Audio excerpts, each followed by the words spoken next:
Hey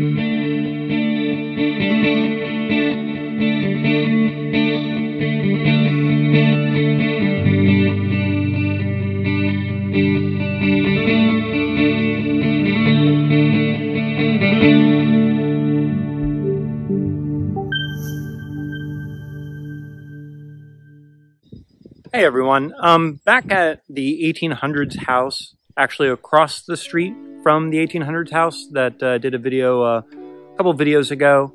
When Mike and I were here that last time where we found two large cents, Mike found that really nice military padlock. Right after Mike found that padlock, the neighbor from across the street came over and was talking to us. And, you know, I always recommend that make time to answer questions when you're out metal detecting. It could only lead to permissions. And this guy was gracious enough to give us permission to detect on his land. Now, he has a property right behind me here that's an abandoned house. It's part of his property. I believe he was renting it out at some point. And he's got a number of acres here behind us that I'm super eager to get in and see what we can find. But last time, Mike and we jumped over here just briefly just to see what we could find around the house. So when Mike and I got over here, we started finding these signals. I believe we found 3 of them. And let me show you what it looks like here.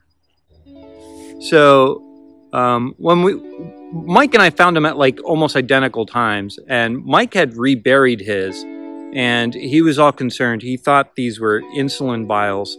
And I talked to my wife. She's actually a school nurse, and she didn't recall them ever coming in a metal vial like this. So I was kind of eager to find it again, and I found the exact one that I found. There was another one I found right over, you know, maybe 20 feet from where I am right now. I was eager to find this to take it home. Now, I do believe my wife is right. I don't believe a vial would have had a rounded base on it as does this. I am a little perplexed as to what this is. So I was eager to find it. I know there's at least 2 more of them here. So I don't see any kind of writing on it, although it's still a little dirty. But maybe we'll figure out what these are. And if I can't figure it out now, maybe when I get back home. All right, I found a second one of these vials. And I think both Mike was partially right and so was my wife. Still need to confirm it, but this one here actually has some labels on it. I can't fully read it all, but I pulled out my magnifying glass. And it does say on the back, there's something about dosage, don't exceed the dosage, something about physicians. It's definitely medical related. But I did read a little blurb in here that does say contents under pressure. So my best guess, without fully being able to read this label, is it might have something to do with an inhaler. Yeah, I think Mike was a little concerned it was a vial that you would, you know, put a syringe in. And my wife didn't think they ever came in metal, but possibly an inhaler. So hopefully I'll be able to clean this up a little better when I get home and read that and find out for sure. But that might make sense as to why we were finding so many here. I do believe there's at least 2 more, and I'd be willing to bet a lot more than that if we keep searching around here. Be back with hopefully the next good find. I was sending pictures to my wife, and she did confirm, yeah, this would make sense if this was for an inhaler. I guess there'd be like a little plastic knob down here at the end here that would attach into the piece that would deliver it. You know, so everything that I talk about on my channel, stories from the signal, is really all about, like, for me, finding things in the ground and making sense of what they are and why they're there. This one had me bothered when Mike and I first found these. We were a little reluctant to pull them out of the ground. We thought they were insulin related, so we just kind of left them. But I was very curious and did come back here, and now that mystery is solved. And, you know, you can sort of piece together a little bit about the people that lived here. This house that's abandoned now is not terribly old. It's made from cinder block. And I would imagine somebody was renting it out at some point in time that had asthma. And just being outside doing yard work, you know, there's a big property here. I'm not sure if they actually helped on this farm or not. But you would certainly imagine they would, if they had asthma, would have lost breath pretty frequently. And thus all the bottles we're finding all around. So even though I have no idea who lived here, I can start to put together a little bit of a story about them. And, you know, maybe I'll find some more artifacts that, you know, tells me a little bit more about their life. Since it's a beautiful fall day here in Pennsylvania, I thought I'd give you a little lesson on leaf identification, just one simple little trick. Something I've bothered my children with for many years, and I think it may have finally sunk in, but here's a leaf. Let me hold it up here for you. Very common leaf in Pennsylvania, and maybe this is not the best example. Let me get a better example here. There we go.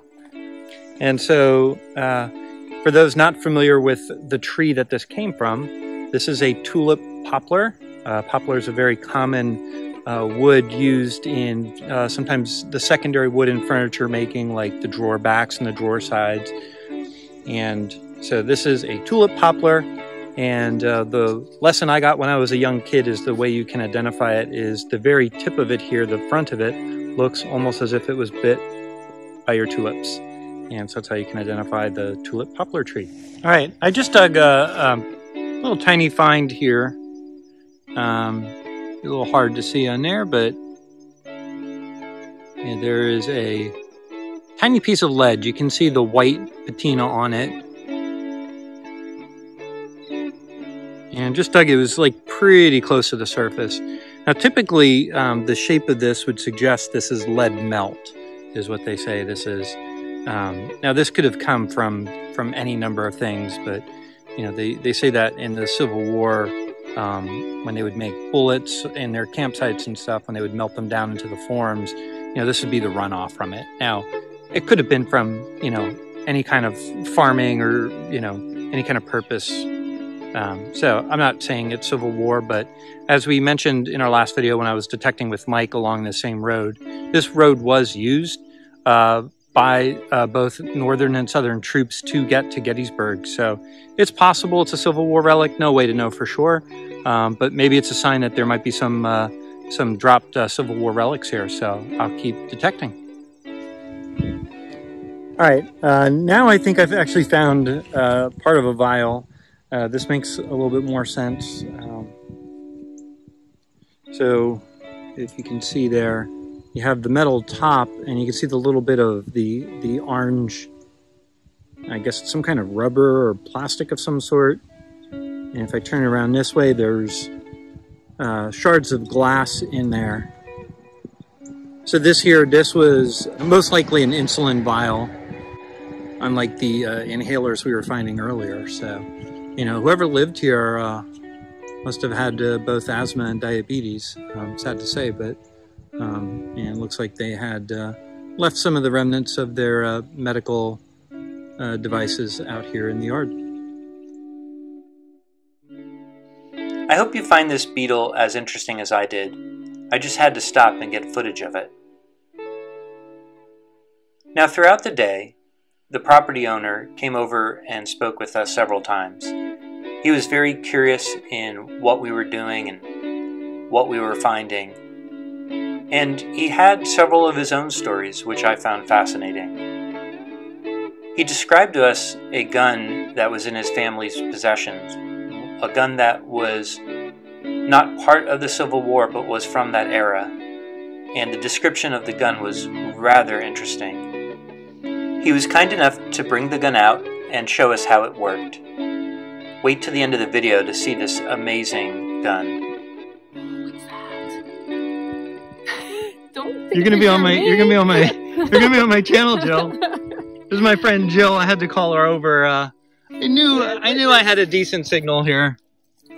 And yeah, sure enough, there's something nice and round in the hole. Yep, I believe we have a large scent. Yes. Yeah, so this is really good news. So this tells us that there's a little bit of history here. And this was right across the street now from where a couple weeks, 2 weekends ago, I pulled 2 large scents from that house. So I'm gonna let this dry off before I do anything with it. But yeah, it's a cool find. One of the nice things about metal detecting is just being out and enjoying nature and enjoying things you find along the way. This old farm machine was rather interesting, and I had to stop and get a little video of it.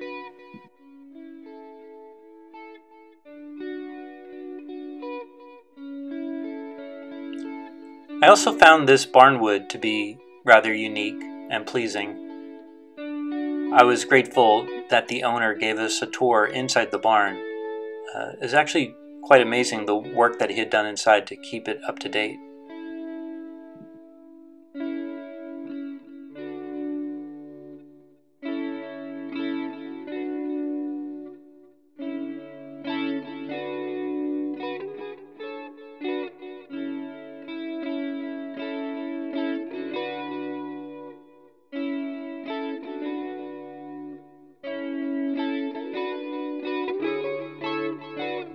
One thing we look for when we detect are possible spots where wash lines would have been. And in this case, this house that I'm by there's 3 houses on this one property that we have permission to.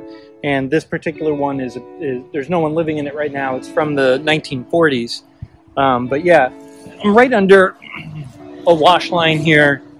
And it's one of those, that's an outhouse there. But it's one of these wash lines. I don't know if you can pick it up, but where it's attached to the tree there on one side at a pulley, and then comes all the way across and goes to the house. So you could stand at the door there and bring your clothing in and out without having to go and hang it up.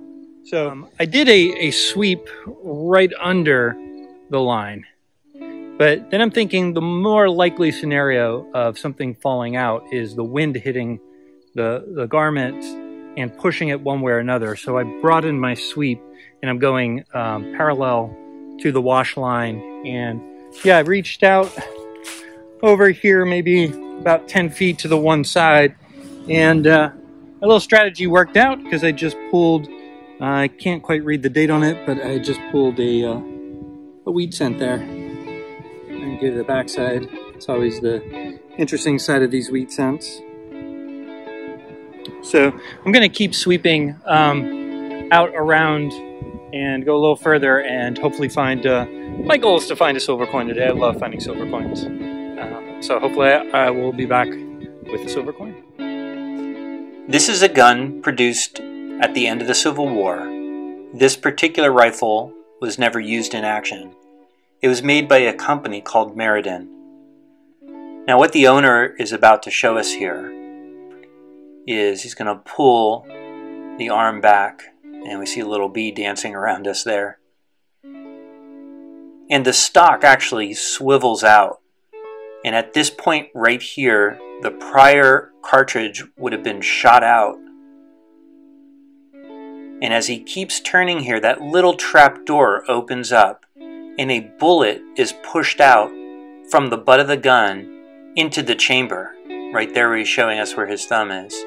And he's showing us how the bullet would go into the chamber. And that little trap door then closes to keep the bullet in. And now the gun is essentially loaded and ready to go. And what we're pointing at there is where all the rounds would have been stored.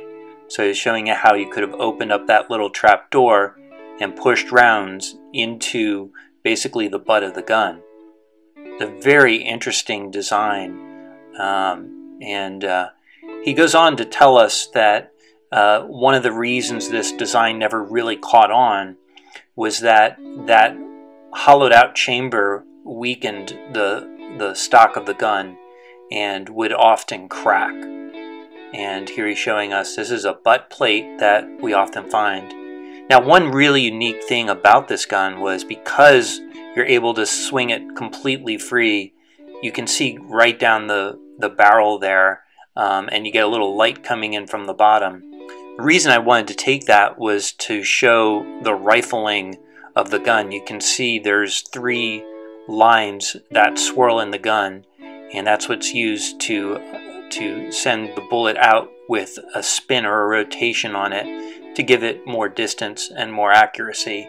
Those are the lines that you see in bullets when they're fired. Jill and I had a great day.